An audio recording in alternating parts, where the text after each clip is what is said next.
Hello friends, स्वागत है फिर से स्टडी फॉर सिविल सर्विस के यूट्यूब प्लेटफॉर्म पर द ब्यूरोक्रेसी में। यूपी पीसीएस का एग्ज़ाम तो पोस्टपोन हो गया है, लेकिन पढ़ाई तो फिर भी करनी ही है। तो हम उस कार्यक्रम को आगे बढ़ाते हैं जिसमें हम हिस्ट्री की आउटलाइन डिस्कस कर रहे थे। तो उस कार्यक्रम को आगे बढ़ाना ज़रूरी है ताकि एक रिदम बना रहे। ठीक है, तो हम लोग पहुंच गए थे 1200 ईस्वी तक, यानी कि अब हमारा क्या शुरू होने वाला है, मेडिवल इंडिया यानी कि मध्यकालीन भारत। तो मध्यकालीन भारत की जो शुरुआत होती है वो होती है 1200 से, या 1206 मान लेते हैं चलिए, क्योंकि दिल्ली सल्तनत की स्थापना मानी गई है यहाँ से। ये चलेगी पूरा आपकी 1707 तक। ये जो भारत के इतिहास का जो कालखंड है इसी को हम कहते हैं मध्यकालीन भारत। ठीक, मध्यकालीन भारत में सबसे ज़्यादा जो डोमिनेट किया है वो हैं मुस्लिम रूलर्स। वो कौन है? मुस्लिम रूलर्स। तो इसको हम दो पार्ट में देख सकते हैं। मुस्लिम भी दो प्रकार के, एक तो वो जिन्होंने अपने आप को सुल्तान कहा, ठीक, और एक वे जिन्होंने अपने आप को मुगल्स क्या कह सकते हैं, बादशाह कहा है। क्या कहा है अपने आप को? बादशाह कहा। ठीक, तो हम मेडिवल इंडिया को मोटे तौर पर दो पार्ट में डिवाइड कर सकते हैं इस आधार पे। एक तो है 1206 से लेकर 1526 तक, और दूसरा है 1526 से 1707 तक। ठीक, दोनों मुस्लिम रूलर्स हैं, एक सुल्तान है और एक बादशाह हैं। इस वाले पीरियड को हम मुगल अंपायर कहेंगे, या सीधे मैं मुगल्स लिख दे रहा हूं, इसको हम कहेंगे दिल्ली सल्तनत। लेकिन इसका मतलब ये नहीं है कि इंडिया में दिल्ली सल्तनत के दौरान सिर्फ मुस्लिम शासक ही थे। कई सारे हिंदू सम्राटों का भी उल्लेख मिलता है और इनका भी अपना साम्राज्य था, जैसे कि राजपूताना वाला इलाका मुख्य रूप से, और दक्षिण में हम देखेंगे विजयनगर अंपायर, और उड़ीसा में भी हम देखेंगे, वारंगल में भी देखेंगे। ऐसे कई सारे हिंदू शासक थे जो मेन जो इनकी राजधानी है दिल्ली उससे काफ़ी दूर थे। ठीक है, लेकिन क्योंकि सबसे ज़्यादा डोमिनेट किसने किया है इस पूरे पीरियड को, वो हैं मुस्लिम रूलर्स, इसलिए इतिहासकार कह देते हैं कि मध्यकाल का जो पार्ट है उसको हम मुस्लिम वाला पार्ट कह सकते हैं, या मुस्लिम वाली हिस्ट्री कह सकते हैं। सिर्फ ज़्यादा एरिया में उनका डोमिनेशन था इस वजह से। ठीक है, तो जिस तरीके से हमने इससे पहले वाले जो भी हमने एंशिएंट इंडिया और प्री मेडिवल इंडिया में देखा था, तो हमको जो पता चलते हैं सोर्स वो अधिकतर संस्कृत भाषा के हैं। अगर हम उसकी बात करें लिटरेचर की, या हमको मिलते हैं एडिक्ट्स यानी कि अभिलेख। एडिक्ट्स कई प्रकार के हो सकते हैं, वो रॉक एडिक्ट भी हो सकते हैं और कॉपर प्लेट्स भी हो सकते हैं, गुहा अभिलेख भी हो सकते हैं, जैसा कि हमने अशोक के टाइम पे देखा था।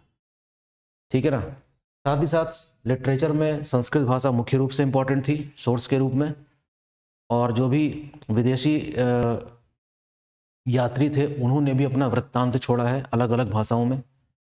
तो वो तमाम चीज़ें हमको मिलती हैं, और मेडिवल से पहले यानी कि प्री मेडिवल इंडिया और एंशिएंट इंडिया के बारे में जानकारी देती हैं। जब हम इस वाले कालखंड में पहुंचते हैं मध्यकाल में, तब हमको लिटरेचर जो मिलती है उसकी भाषा बदल जाती है, और तब पता चलता है हमको कि अधिकतर जानकारी हमको पर्शियन लिटरेचर से मिलती है, जो कि इनकी एक आधिकारिक भाषा थी, यानी कि इनकी ऑफिशियल लैंग्वेज थी, फिर वो चाहे दिल्ली सल्तनत हो चाहे मुगल्स। ओके, तो Persian literature is the prime source of literature to know about medieval period. ठीक है, अब ये बात और है कि पर्शियन लैंग्वेज दिल्ली सल्तनत में जो रही वो सोर्सेज अलग है, और जो मुगल पीरियड में रहेंगे वो सोर्सेज अलग होंगे। ठीक है, तो इस तरीके से हमको पढ़ाई अपनी आगे बढ़ानी चाहिए। तो जिसके लिए सबसे अच्छा तरीका क्या है कि नक्शे को बनाया जाए इंडिया के, और उससे समझा जाए कि ये सारी घटनाक्रम जो हो रहा है वो कहाँ पे हो रहा है, ठीक है ना। ये हमने रफ मैप बनाया हमेशा की तरह, इस तरीके से काफ़ी तस्वीर साफ हो जाती है इस चीज़ से। और यहाँ मैं एक नदी बहा देता हूँ, इसका नाम इंडस है, बाकी गंगा और यमुना जो भी है। तो हम देखते हैं कि जो दिल्ली सल्तनत का जो एम्पायर है वो लगभग नॉर्थ इंडिया तक ही सीमित रहा, ठीक है। डोमिनेट इसने नॉर्थ इंडिया वाले पार्ट को किया है, ओके। दिल्ली सल्तनत की मैं बात कर रहा हूँ। अगर हम अलाउद्दीन खिलजी की बात करें, जिसने अपना साम्राज्य विस्तार दक्षिण तक पहुंचा दिया था, लेकिन वो लंबे समय तक नहीं रह पाया, ठीक। तो दिल्ली सल्तनत का टाइम पीरियड स्टार्ट होता है आपका 1206 से लेकर 1526 तक। लेकिन जब हम मुस्लिम सत्ता के बारे में पढ़ते हैं तो डायरेक्टली हमको 1206 से पढ़ने की जरूरत नहीं है, थोड़ा सा हमको उस चीज़ को पीछे खींचना पड़ता है। तो अगर मैं इस बिंदु को 1206 मान लूँ, है ना, मुस्लिम सत्ता की स्थापना का एक बिंदु, एक रेफरेंस पॉइंट मान लिया जाए यहाँ से, लेकिन मुस्लिम एम्पायर का जो बैकग्राउंड था वो हमको पीछे खींच के ले जाता है कहाँ तक। मैं डॉट डॉट लाइन बनाऊंगा इस तरीके से, थोड़ी थोड़ी गाढ़ी होती जाएगी और फिर इस तरीके से होगी ये। तो मुझे यहाँ पे लिख देना चाहिए 712, ठीक। ये वही 712 ईयर है जब मोहम्मद बिन कासिम ने भारत पर आक्रमण किया था, पहला मुस्लिम शासक जिसने भारत पर आक्रमण किया। उसके बाद मुझे लिखना चाहिए 1000, तब नाम आता है किसका, महमूद गजनवी का, जिसका मकसद सिर्फ भारत को लूटना था। 17 आक्रमण का उल्लेख मिलता है, ये बात आप जानते ही हैं। फिर हम सीधे पहुंच जाते हैं कहाँ पर, 1175 के आसपास, ये 1175 लीजिए इसको, मोहम्मद गोरी की बात आती है। तो यहाँ पर मैं शॉर्ट फॉर्म में लिख दे रहा हूँ गोरी, यहाँ पे मुझे लिख देना चाहिए गजनवी, ठीक। और यहाँ पे मुझे लिख देना चाहिए कासिम, लिख दे रहा हूँ खाली यहाँ पर, मोहम्मद बिन कासिम। तो मुस्लिम सत्ता स्थापित जो हुई भारत में, उसका बैकग्राउंड हमें यहाँ तक खींच के ले जाता है, ठीक है। यानी कि प्री मेडिवल इंडिया के दौरान ये जो घटनाक्रम हुआ, इससे हम कह सकते हैं कि एक बेस, एक फाउंडेशन प्रोवाइड होती है दिल्ली सल्तनत के लिए। That is important.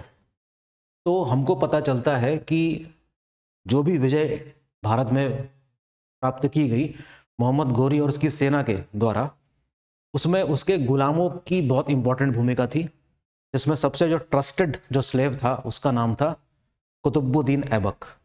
तो अपने मास्टर की डेथ के बाद, यानी कि मोहम्मद गोरी की मृत्यु के बाद जिस वंश की स्थापना हुई उसको हम गुलाम वंश कहते हैं, ठीक।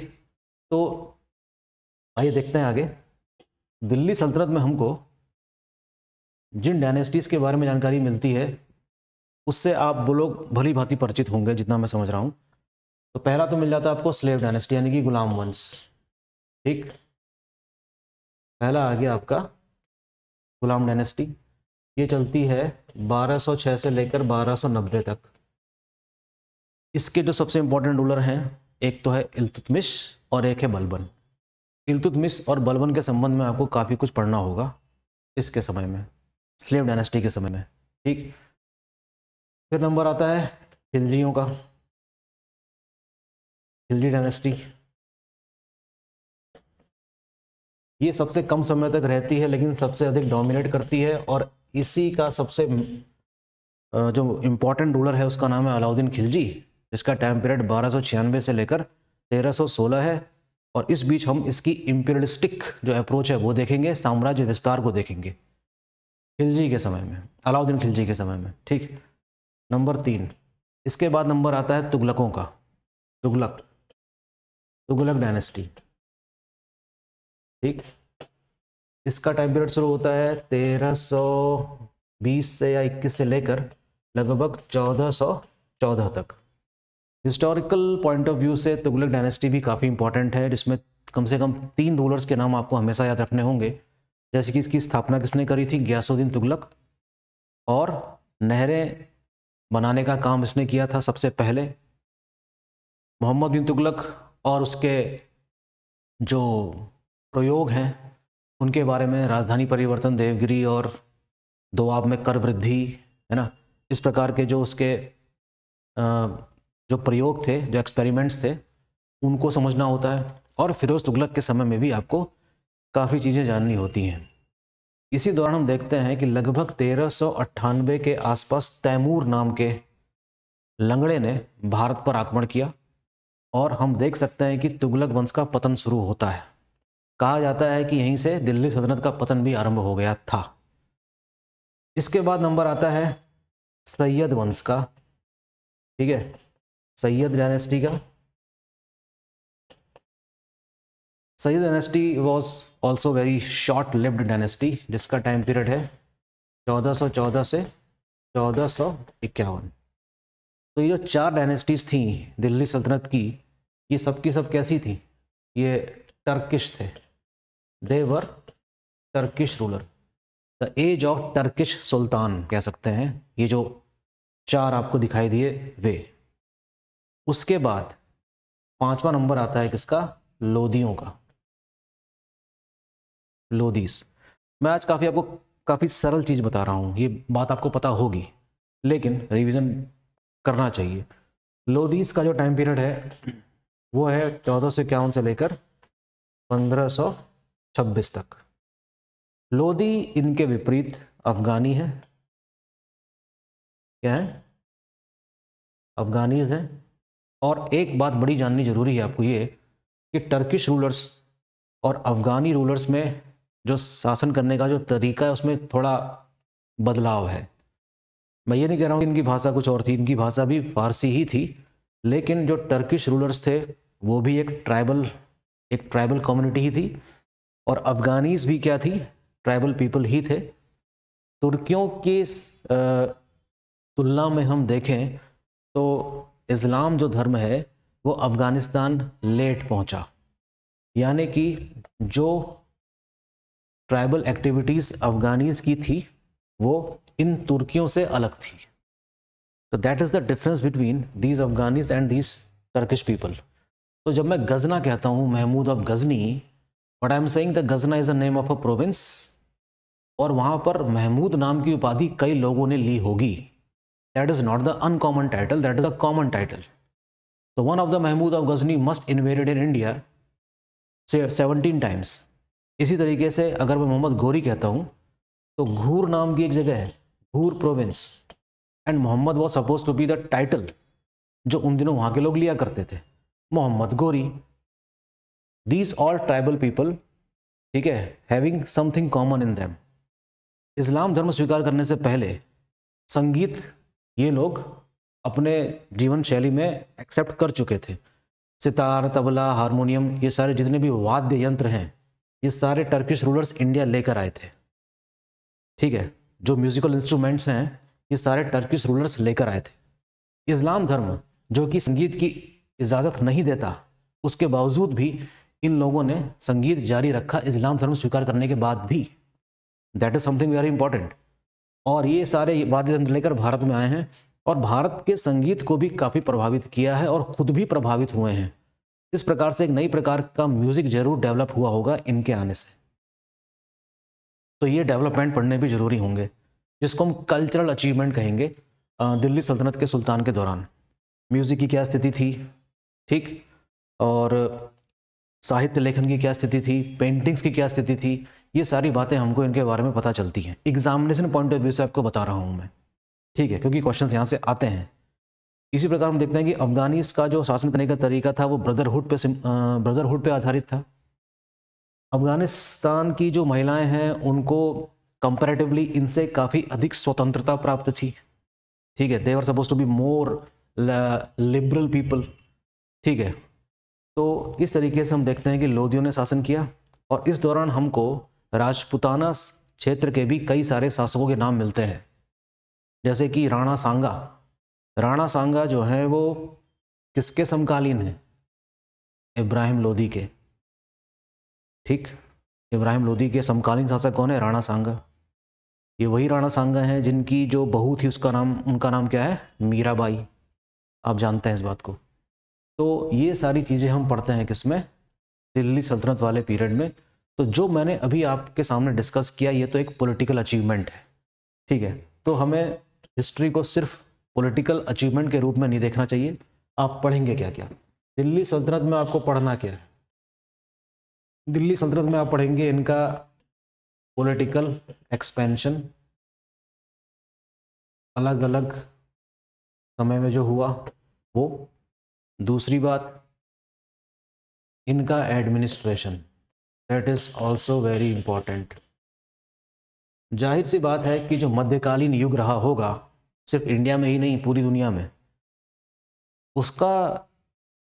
उसका जो साम्राज्य है वो किस आधार पर टिका हुआ है? मिलिट्री पे। तो हम कह सकते हैं कि ये एक सैन्य राज्य है। एक क्या है? एक मिलिट्री स्टेट है, थियोक्रेटिकल स्टेट है, थियोक्रेसी, ठीक है, और सैन्य राज्य है, तलवार के दम पे शासन चल रहा है। तो एडमिनिस्ट्रेशन को समझना होगा हमें, क्योंकि हमें कुछ नए टर्म्स देखने को मिलेंगे, ठीक है ना, जैसे कि अमीर उम्दा, दीवाने रियासत, इस प्रकार के पर्शियंस वर्ड से आप रूबरू होंगे इन सब चीज़ों को पढ़ते समय। तीसरी चीज़ हम देखेंगे, इनके समय में क्या दिल्ली सल्तनत के सुल्तान सिर्फ युद्धों में व्यस्त थे? क्या कला और संस्कृति की इनको परवाह थी भी या नहीं? और अगर थी तो कौन कौन से ऐसे कल्चरल अचीवमेंट्स हैं इनके समय में, ये जानने होंगे। तो आर्ट एंड कल्चर में काफ़ी चीज़ें आ जाती हैं, म्यूज़िक है, डांस है, और बिल्डिंग स्ट्रक्चर है, कि कई सारी इमारतें भी बननी शुरू होती हैं, जैसे कुतुब मीनार है ना, हौज खास, ऐसे कई सारे डेवलपमेंट भी होते हैं इनके समय में। लेकिन इसकी तुलना मुगल वाले पीरियड से नहीं की जा सकती। मुगल्स इनसे इस मामले में काफ़ी आगे हैं। जो वैभव मुगलों का था वो दिल्ली सल्तनत की तुलना में काफ़ी आगे का था, ठीक है, जब आप पढ़ेंगे ना तब पता चलेगी बात। चौथा हमको क्या देखना होगा इनके समय में? इनके समय में देखना होगा कि उस समय के समाज की स्थिति क्या थी, यानी कि सोसाइटी। मध्यकाल युग में समाज कैसा था? समाज में हिंदू होंगे, जाहिर सी बात है, लेकिन अब मुस्लिम भी उसमें जुड़ गए हैं, क्योंकि इन सब के साथ मुसलमान भी भारत में आ गए हैं। अब वो भी हमारे समाज का हिस्सा बन जाते हैं धीरे धीरे धीरे धीरे। कल्चर फ्यूज होता है उस समय। मैं आज की बात नहीं कर रहा हूँ, ये तभी हो चुका था, ठीक। आपस में लोग मिलते होंगे, बातचीत करते होंगे, समथिंग लाइक दैट। तो दिल्ली सल्तनत में आपको सिर्फ युद्ध और राजनीतिक विस्तार, या कह सकते हैं कि साम्राज्य विस्तार ही नहीं, इन सब के बारे में भी पढ़ना होगा एक एक करके, और देखना होगा आपको कि यहाँ से क्वेश्चंस कैसे आते हैं। पता चलेगी बात आपको कि अगर फिरोज तुगलक से कोई क्वेश्चन आ गया, या कह सकते हैं कि अलाउद्दीन खिलजी के अभियानों को क्रम में लगाएं, ऐसे क्वेश्चन भी आते हैं, ठीक। तो ये सारी चीज़ें आपको दिल्ली सल्तनत के समय में देखने को मिलती हैं। इम्पॉर्टेंट है, एग्ज़ाम के लिए पढ़ना पड़ेगा आपको, ठीक। दूसरी बात जो कि मैंने सबसे पहले कही वो ये कि दिल्ली सल्तनत के बारे में जब हम पढ़ते हैं 1206 से लेकर 1526 के बीच में, तो इसका मतलब ये नहीं है कि भारत के सभी हिस्सों में मुस्लिम सत्ता स्थापित है, जी नहीं। दक्षिण भारत में भी महानतम साम्राज्य स्थापित हैं, ठीक। जैसे कि मैं नाम लिखना चाहूँगा विजयनगर एम्पायर का। इसका नाम याद रखेंगे, विजयनगर एम्पायर का। विजयनगर एम्पायर काफ़ी महत्वपूर्ण है, बहुत ही इंपॉर्टेंट है, और काफ़ी जानकारी हमको इतिहास के पन्नों में इस साम्राज्य के बारे में मिलती है। टाइम पीरियड इसका हमको उठाना पड़ेगा 1336 से। मोहम्मद बिन तुगलक के समय में इसकी स्थापना हुई थी, और हरिहर और बुक्का नाम के दो भाइयों ने करी थी। और पहले वंश का जो नाम मिलता है विजयनगर साम्राज्य में, उसका नाम है संगम वंश। तो इसको हम आगे बढ़ाएंगे और डॉट डॉट डॉट करके ले जाएंगे कहाँ तक? लगभग 17वीं शताब्दी तक, ठीक। तो विजयनगर एम्पायर में दिल्ली सल्तनत एम्पायर की ही भांति कुछ वंशों के नाम मिलते हैं। संगम वंश, अरुविदु वंश, सलूब वंश, तलूब वंश। बहुत ही इंपॉर्टेंस है इनकी इंडियन हिस्ट्री में। इसमें सबसे महानतम सम्राट, इसका नाम है कृष्णदेव राय। इसके बारे में हमको जानकारी मिलती है, ठीक है। Krishnadeva Raya considered to be the one of the greatest ruler of medieval India, ठीक है, one of the greatest ruler. जब दक्षिण भारत में विजयनगर साम्राज्य स्थापित था, ठीक है, और जब उसके शासक कृष्णदेव राय थे, यानी कि 1509 से लेकर 1529 तक, ठीक, के बीच में, हम देखते हैं कि इस बीच उत्तर भारत में सत्ता बदल रही है, और इब्राहिम लोदी को हरा देता है कौन? बाबर, पानीपत के पहले युद्ध में, और मुगल साम्राज्य की स्थापना करता है। दक्षिण भारत में कृष्णदेव राय उस समय शासक हैं, यानी कि बाबर और कृष्णदेव राय आपस में समकालीन हैं। बड़े मजे की बात है कि कृष्णदेव राय के बारे में स्वयं बाबर अपनी आत्मकथा तुजुक ए बाबरी, जिसको बाबरनामा भी कहा जाता है, उसमें जिक्र करता है कि हिंदुस्तान का सबसे शक्तिशाली शासक कौन है? Krishnadeva Raya. It means he was the one of the greatest ruler of India. ठीक, काफ़ी इंटरेस्टिंग टॉपिक्स हैं विजयनगर एम्पायर के। विजयनगर एम्पायर एक वैभवशाली साम्राज्य था, कई सारे विदेशी यात्रियों ने यहाँ की यात्रा की थी, और बहुत ही अच्छा चित्रण अपने यात्रा वृत्तांत में दिया है, जैसे कि निकोलो कोंटी है, अब्दुल रज्जाक है ना, ये सारे यात्री इनके समय में आए। और कुछ यात्रियों ने तो विजयनगर साम्राज्य की तुलना रोम तक से कर रखी थी, और ये सब बता रखा है कि यहाँ के बाजार में ऐसी कोई वस्तु नहीं है जो नहीं मिलती, each and everything is sell out. तो इस प्रकार का चित्रण, बरबोसा का भी नाम आता है। ये सारी बातें हमको पता चलती हैं विजयनगर साम्राज्य के बारे में। तो it is of extreme importance Vijayanagar empire. साथ ही साथ हमें एक चीज और पता चलती है कि 1347 में मोहम्मद बिन तुगलक के ही समय में बहमनी साम्राज्य की भी स्थापना होती है। लेकिन ये है तो रीजनल किंगडम, लेकिन मुस्लिम है, मुस्लिम रूलर्स है यहाँ पे, और आपस में पड़ोसी हैं, बीच में नदी बह रही है तुंगभद्रा, और वो इलाका इतना रिच है, इतना फर्टाइल है कि Tungabhadra Doab became the bone of contention between the Vijayanagar empire and the Bahmani empire. तो हमें बहमनी साम्राज्य के बारे में भी समझना होगा, कौन कौन से शासक थे जो आपस में समकालीन थे। ठीक, इस्माइल मुख करके, हसन गंगू करके नाम सुनते हैं, जिन्होंने इसकी स्थापना करी थी, है ना। महमूद गवां जो कि एक प्रधानमंत्री था, जिसने इसके वैभव को काफ़ी चरम पे पहुंचा दिया था बहमनी साम्राज्य के, उसके बारे में आप पढ़ेंगे। तो ऐसी तमाम प्रकार की जानकारियां आपको दिल्ली सल्तनत के दौरान ही मिलेंगी, along with Vijayanagar empire and Bahmani. साथ ही साथ कुछ समय के लिए हमारा ध्यान जाएगा इसी दौरान शर्की किंगडम, जो कि जौनपुर किंगडम है, उसके बारे में, वो भी पढ़ना पड़ेगा आपको। बंगाल में किसका शासन चल रहा था, ये भी जानकारी इकट्ठा करनी होगी। These things are very important in Delhi सल्तनत। साथ ही साथ इन सब के अलावा इतिहास सिर्फ राजनीतिक थोड़ी होता है, धार्मिक क्षेत्र में क्या क्या गतिविधियां हो रही थी, इसको भी जगह दी जाती है इतिहास के पन्नों में। जैसे सूफी आंदोलन और भक्ति आंदोलन भी एक बहुत इंपॉर्टेंट फिनोमिना है, जिसने तत्कालीन समाज को बहुत प्रभावित किया। इसके बारे में भी पढ़ना होगा आपको। सूफी आंदोलन, सूफी सिलसिले, भक्ति आंदोलन। भक्ति आंदोलन तो मुगल काल तक भी क्या रहा, जारी रहा, ठीक है। और सूफी आंदोलन भी क्या रहा, सिलसिले जो थे उनके कुछ अनुयायी बने। जैसे कि बाबर के बारे में हम कह सकते हैं कि बाबर किस सूफी संप्रदाय का अनुयायी था, तो हमको पता चलता है कि वो चिश्ती, शायद मैं भूल रहा हूँ, चिश्ती संप्रदाय का था, एक कादरी संप्रदाय का फॉलोवर था। और किस संत को फॉलो करता था वो, शेख अहमदुल्ला ऐसे ही करके कुछ नाम है उसका, जिसका वो फॉलोवर था, Ubaidullah Ahrar. Ubaidullah Ahrar was the name of saint, जिसका कौन फॉलोवर था, बाबर था। ठीक, तो इनकी जो शिक्षाएं थी वो, जैसे कि सिकंदर लोदी के समय के समकालीन है कबीर, है ना, गुरु नानक, इनकी जो शिक्षाएं थी लोगों तक पहुंच रही थी, और लोग उनकी शिक्षाओं को ग्रहण भी कर रहे थे। और एक समाज में एक कह सकते हैं कि भाईचारे का भी जो कह सकते हैं कि जो डेवलपमेंट था वो भी हमको देखने को मिलता है। तो इनका भी काफ़ी इंपॉर्टेंट रोल है भारत के इतिहास में। इन दोनों आंदोलनों को आप साथ साथ देखेंगे। तो दिल्ली सल्तनत के दौरान सिर्फ सल्तनत के रूलर्स के बारे में नहीं पढ़ना है, इन सभी एक्टिविटीज़ के बारे में भी पढ़ना होगा, ठीक है। तो नेक्स्ट लेक्चर में हम लोग चर्चा कर लेंगे मुगल्स के समय की, कि मुगल्स में आपको क्या क्या पढ़ना है, ठीक है। थैंक यू, मिलते हैं नेक्स्ट लेक्चर में।